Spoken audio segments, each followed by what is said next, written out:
Bienvenue à cette nouvelle exploration. On vit un peu bombardé de notifications, d'images, de sollicitations constantes qui réclament notre attention. C'est vrai, c'est partout, tout le temps.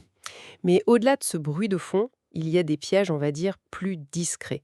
Des dépendances silencieuses, parfois même banalisées. Mhm. Et aujourd'hui, on s'attaque à l'une d'elles, l'addiction à la pornographie et à la masturbation compulsive. Un sujet important et souvent tabou. Pour cette analyse, on va s'appuyer sur plusieurs documents. D'abord, un témoignage personnel, anonyme, assez intense, tiré d'un livre qui s'appelle Libération. D'accord. Ensuite, des articles scientifiques plus pointus sur la neurobiologie de l'addiction. Ça vient de publications comme StatSpears du NCBI, et c'est le Centre national pour l'information biotechnologique américaine, et aussi de mentalhealth.com. Des sources solides donc. Et enfin, une étude chinoise assez récente qui, elle, explore les motivations derrière la consommation chez des étudiants et l'impact sur leur santé mentale. Très intéressant ça. Notre objectif aujourd'hui, c'est de décrypter ce sujet complexe, d'en tirer l'essentiel pour mieux comprendre comment ça marche, les conséquences et puis les pistes pour s'en sortir.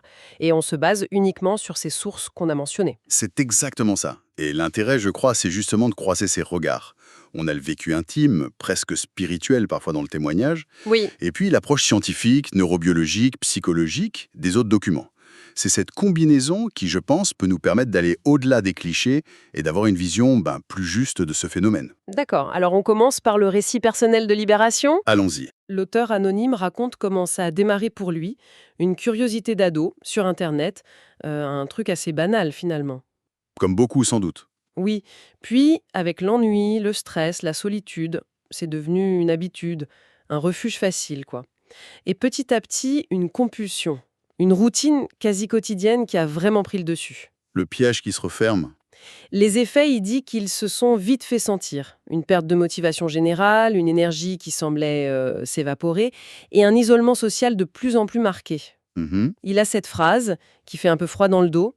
Pourquoi investir du temps et de l'énergie dans une vraie relation quand, en quelques clics, j'avais l'illusion de l'intimité et d'une satisfaction immédiate? L'illusion, c'est le mot-clé là. Une illusion qui coûte très cher à long terme. Et le choc, le vrai réveil brutal pour lui, ça a été cette expérience de dysfonction érectile provoquée par la pornographie, ce qu'on appelle parfois PIED, Oui, PIED, Pornography Induced Erectile Dysfunction.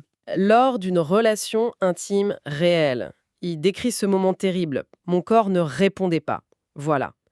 Malgré l'envie, la connexion avec sa partenaire, physiquement, rien. Ça doit être dévastateur. C'est là qu'il a compris, de manière viscérale, que son cerveau avait été comme reprogrammé, conditionné à ne réagir qu'aux stimulations artificielles, toujours plus intenses, des vidéos. La réalité, la subtilité d'un vrai contact humain, ça ne suffisait plus.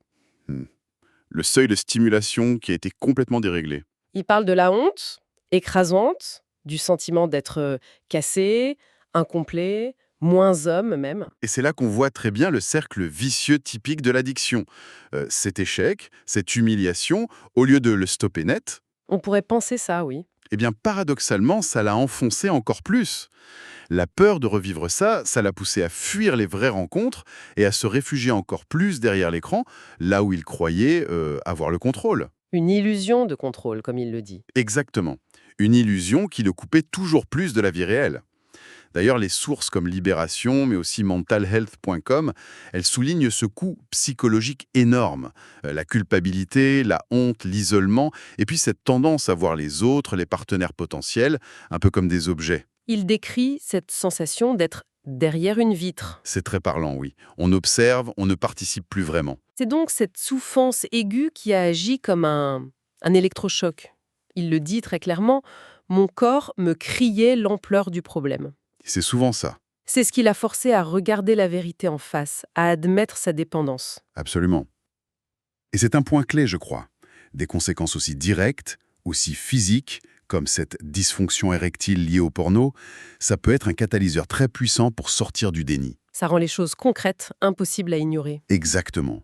Ça force une confrontation avec la réalité de l'addiction, une réalité que l'esprit seul, il arrive souvent à minimiser, à rationaliser ou à ignorer. D'accord, on mesure bien l'impact personnel, c'est dévastateur. Mais alors, comment le cerveau en arrive-t-il là? Qu'est-ce qui se passe au niveau biologique pour qu'on devienne accro?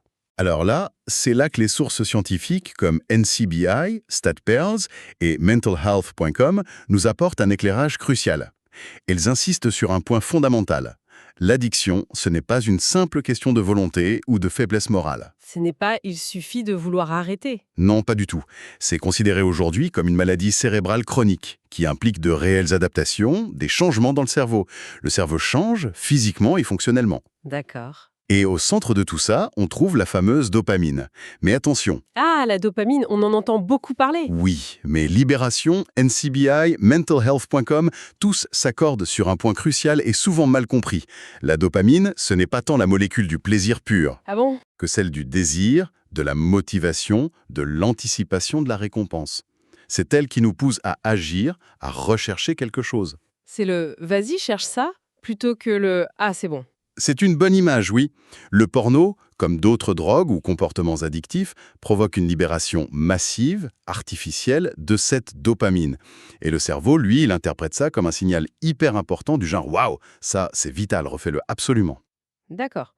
Donc si c'est le désir et pas juste le plaisir, ça expliquerait pourquoi on peut continuer même quand ça ne procure plus autant de satisfaction, voire quand ça commence à faire souffrir. Exactement, c'est tout à fait ça. Le cerveau est comme piégé dans la boucle du vouloir, même si le plaisir ressenti, lui, diminue avec le temps. C'est là qu'intervient la neuroplasticité. La capacité du cerveau à se remodeler? Oui, cette capacité incroyable du cerveau à changer sa structure et son fonctionnement en fonction de nos expériences. À force d'être inondé par ces pics de dopamine liés au porno, le cerveau s'adapte. Il renforce les circuits neuronaux qui sont associés à cette activité. Il crée une sorte d'autoroute neuronale vers le porno. C'est une bonne métaphore. Il devient hypersensible aux moindres indices qui rappellent le porno. Une certaine heure, un sentiment d'ennui, une notification, un site web. C'est le conditionnement. Et en parallèle, il devient moins sensible à la stimulation elle-même. C'est la tolérance. Il faut des contenus toujours plus intenses ou nouveaux pour obtenir le même effet. Voilà. Toujours plus fort, toujours plus nouveau. Mentalhealth.com mentionne même des études qui suggèrent, avec des nuances, il faut le dire, une possible réduction de la matière grise dans certaines zones cérébrales avec une consommation prolongée. Ah oui, quand même. Et ce conditionnement extrême, ça explique très bien le phénomène de dysfonction érectile, le PID, décrit dans Libération et analysé par les sources scientifiques. Le cerveau est tellement habitué à l'intensité, à la nouveauté constante, à l'irréalité des scénarios en ligne. Que la vraie vie semble fade en comparaison. Exactement. Les signaux plus subtils, plus authentiques d'une vraie relation, ils ne suffisent plus à déclencher la même réponse. Les travaux rapportés par NCBI décrivent un cycle de l'addiction en 3 grandes étapes. Un cycle qui s'auto-alimente et qui s'intensifie avec le temps. Si on simplifie. Oui, faisons simple. Première étape, onxique. L'intoxication ou le binge. C'est la recherche de plaisir, l'euphorie initiale. Le cerveau apprend très vite, ça c'est bon, refais-le. Les habitudes se forment. Et surtout, un truc clé. Les simples indices, une image, une pensée, un lieu, suffisent à déclencher une forte envie, un craving. Parfois, cette envie déclenchée par l'indice est même plus forte que le plaisir obtenu à la fin. Le désir est plus fort que la récompense elle-même. C'est ça. Deuxième étape, le sevrage ou l'affect négatif. Quand on arrête, même temporairement, le cerveau n'aime pas ça du tout. Le niveau de dopamine, de base, chute. Les hormones du stress comme le CRF ou la norépinéphrine augmentent. Résultat, on se sent mal. Anxieux, irritable. Oui, anxieux, irritable, déprimé, incapable de trouver du plaisir dans les choses simples du quotidien, c'est ce qu'on appelle l'anédonie. Du coup, on est tenté de consommer à nouveau, non plus vraiment pour le plaisir initial, mais juste pour échapper à ce mal-être. C'est le renforcement négatif, un piège très puissant. On consomme pour ne plus se sentir mal. Voilà. Et la troisième étape, la préoccupation ou l'anticipation. C'est là que la partie du cerveau responsable du contrôle, le fameux cortex préfrontal, semble comme piraté. Le système qui pousse à l'action, le système Go, devient hyperactif, alors que le système qui freine, le système Stop, lui, est affaibli. Le contrôle nous échappe. Complètement. Les envies deviennent obsédantes, irrépressibles. Les cravings. Il devient extrêmement difficile de résister, même si on est parfaitement conscient des conséquences négatives. C'est C'est à la fois fascinant et assez effrayant de voir comment notre propre cerveau peut se retourner contre nous comme ça. C'est la nature de l'addiction comme maladie cérébrale. D'ailleurs, au-delà de cette explication très scientifique, le témoignage dans Libération aborde cette expérience avec un autre langage, plus personnel, parfois même spirituel ou métaphysique. Oui, c'est vrai. L'auteur parle de tentation, de gaspillage d'énergie vitale. Il utilise des termes comme semence ou ojas qui viennent de traditions plutôt orientales, je crois, et qui représentent une sorte d'énergie subtile essentielle. Hum, hum. Il évoque aussi une fuite d'énergie type chi ou prana, une baisse vibratoire, comme si cette addiction le vidait de sa substance, en quelque sorte. Oui. Et ce qui est intéressant, c'est de voir comment ces différentes perspectives, même si elles utilisent des mots très différents, eh bien, elles convergent sur certains points essentiels. Comme quoi, par exemple? La sensation de perte de contrôle, elle est décrite partout, l'impact sur l'énergie globale, cette fatigue chronique, mentionnée dans toutes les sources, qu'on l'appelle épuisement dopaminergique ou perte d'énergie vitale, c'est un thème constant. D'accord. Et puis, les conséquences émotionnelles négatives, la culpabilité, la honte, ce sentiment de vide intérieur, ça revient aussi bien dans le témoignage personnel que dans les descriptions cliniques. Ces visions élargies rappellent que l'addiction, ça touche la personne dans sa globalité, parfois jusqu'à sa dimension la plus profonde, existentielle. Et qu'est-ce qui fait qu'une personne est plus susceptible qu'une autre de tomber là-dedans? Est-ce que c'est seulement lié à l'accès hyper facile au contenu aujourd'hui? Non, pas uniquement, même si l'environnement joue un rôle énorme, c'est certain. Les recherches rapportées par NCBI et StatPers sont assez claires là-dessus. Il y a des facteurs de vulnérabilité individuelle. D'abord, la génétique. Ah, l'inné? Oui, on estime qu'entre 40 et 70% du risque de développer une addiction, quelle qu'elle soit, a une composante héréditaire. Certains gènes peuvent rendre plus ou moins sensibles aux effets des substances ou des comportements addictifs, par exemple en affectant les récepteurs de la dopamine ou le métabolisme de certaines substances. Donc, une prédisposition familiale peut exister. Tout à fait. Mais la génétique ne fait pas tout. Il y a aussi ce qu'on appelle l'épigénétique. L'épigénétique, ça, c'est l'influence de l'environnement sur nos gènes, c'est ça? Exactement. C'est un peu comme si notre environnement, le stress qu'on vit, l'exposition répétée à certaines choses, les traumatismes, pouvaient actionner des sortes d'interrupteurs sur nos gènes. Ces modifications ne changent pas notre ADN lui-même, mais elles peuvent altérer durablement la façon dont nos gènes s'expriment. Et donc, comment notre cerveau fonctionne? Voilà, ça peut nous rendre plus vulnérables à l'addiction. C'est vraiment l'interaction complexe entre nos prédispositions, notre nature, et notre vécu, notre culture personnelle en quelque sorte. Nature and nurture, comme on dit. C'est ça. Et au niveau cellulaire, même des changements s'opèrent dans le cerveau dépendant. Il y a même des pistes de recherche, mentionnées par NCBI, qui suggèrent qu'une sorte d'inflammation chronique dans le cerveau, peut être déclenchée ou aggravée par la consommation, pourrait jouer un rôle et entretenir ce cycle infernal de l'addiction. C'est un domaine encore en exploration, mais très prometteur. C'est d'une complexité incroyable. Mais au-delà de la biologie, il y a les raisons, les motivations qui poussent quelqu'un à consommer, non? L'étude chinoise dont on parlait s'est intéressée spécifiquement à ça, aux motivations des étudiants qui regardent la pornographie. Qu'est-ce qu'elle nous apprend, cette étude? Oui, elle apporte un éclairage très intéressant, parce qu'elle ne met pas tout dans le même panier. Les chercheurs ont distingué plusieurs types de motivations et ont regardé comment elles étaient liées à la présence de symptômes de dépression ou d'anxiété chez ces étudiants. Et alors? Et les résultats sont assez frappants.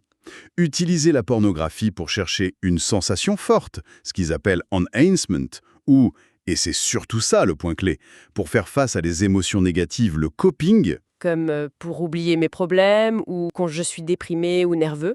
exactement ce genre de raison. Eh bien, ces motivations-là sont associées à plus de problèmes de santé mentale, plus de dépression, plus d'anxiété. Ça colle parfaitement avec le témoignage de Libération. L'auteur utilisait clairement le porno comme un refuge contre l'ennui et le stress. Tout à fait.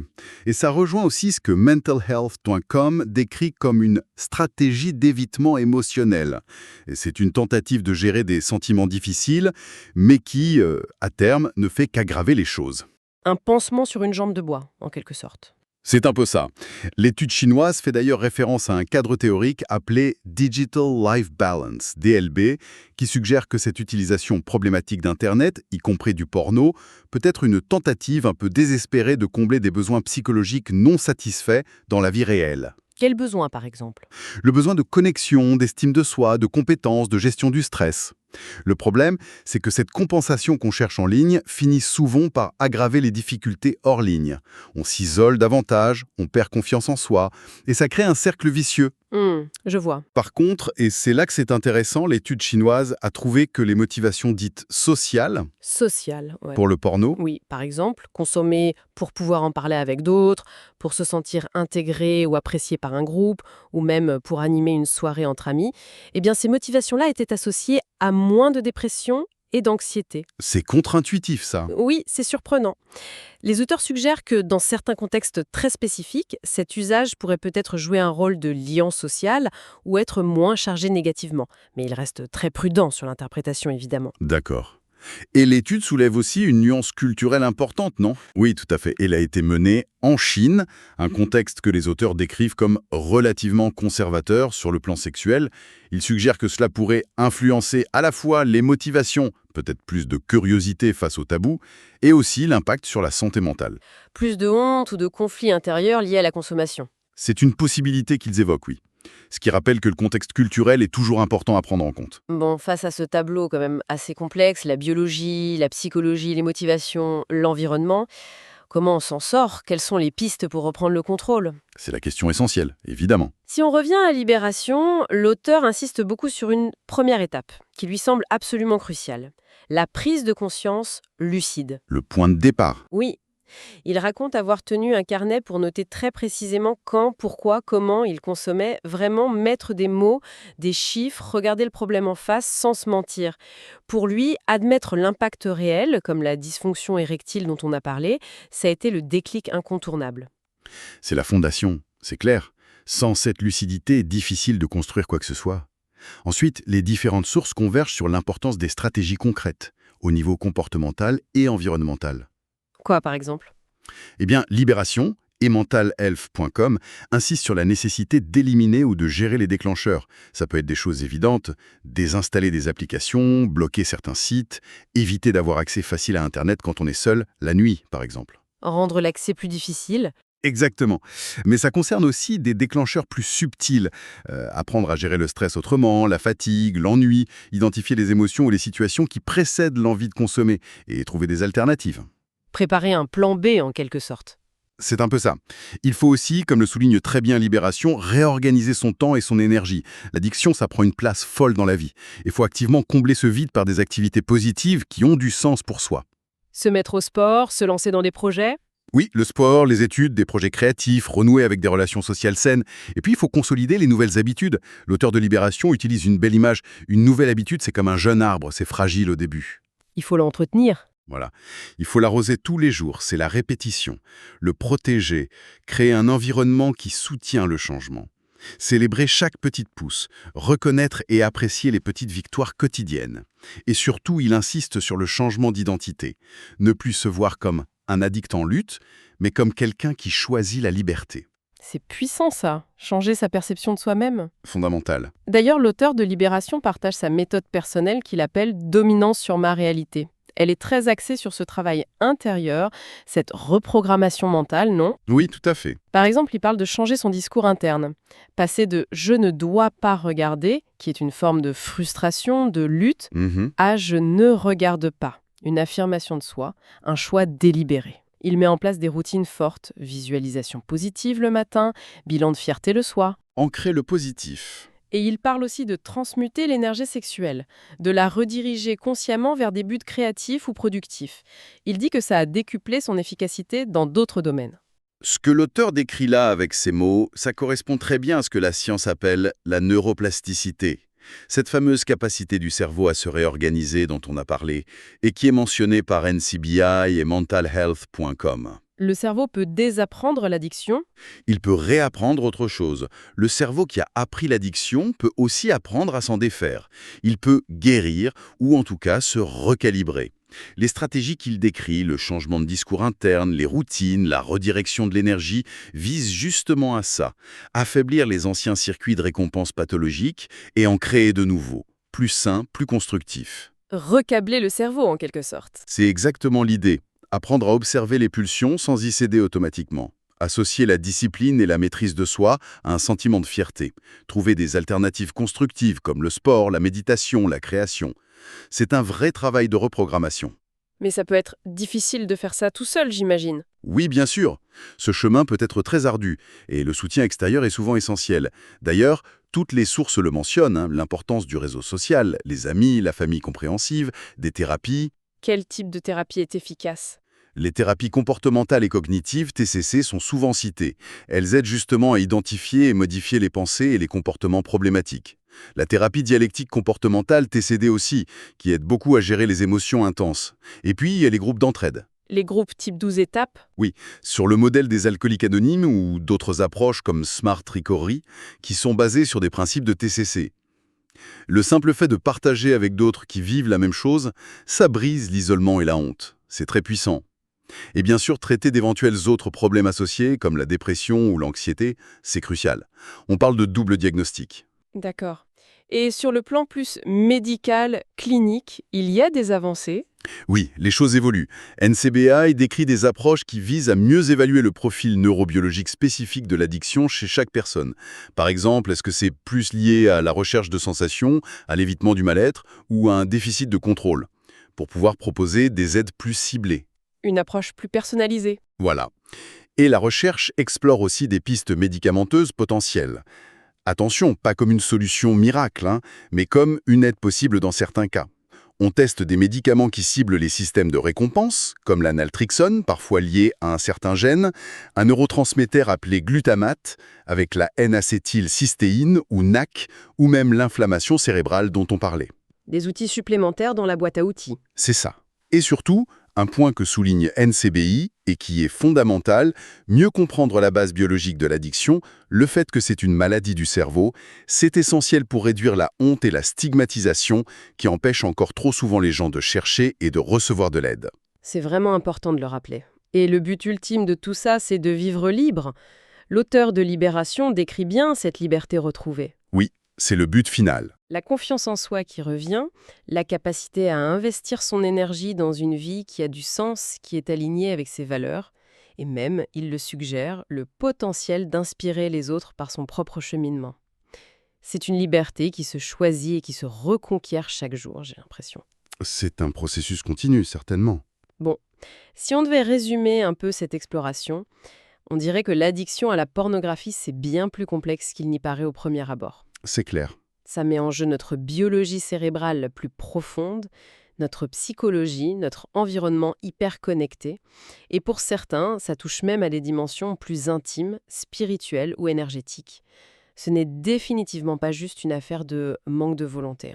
Il faut vraiment sortir de cette vision moralisatrice. Comprendre les mécanismes en jeu, ce cycle de l'addiction, le rôle clé mais nuancé de la dopamine, cette incroyable capacité du cerveau à se reconfigurer, la neuroplasticité, et aussi l'importance des raisons personnelles qui poussent à consommer tout ça, c'est essentiel pour dédramatiser, déculpabiliser et puis trouver des solutions adaptées à chacun. Tout à fait.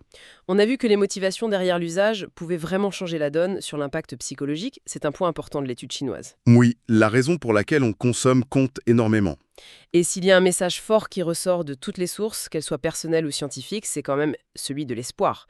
Le changement, la guérison, la libération sont possibles. Absolument. Que ce soit par un travail sur soi acharné, comme le décrit l'auteur de Libération, par des stratégies comportementales très concrètes, par le soutien des autres, par la thérapie ou même, peut-être à l'avenir par de nouvelles approches médicales, il existe des chemins.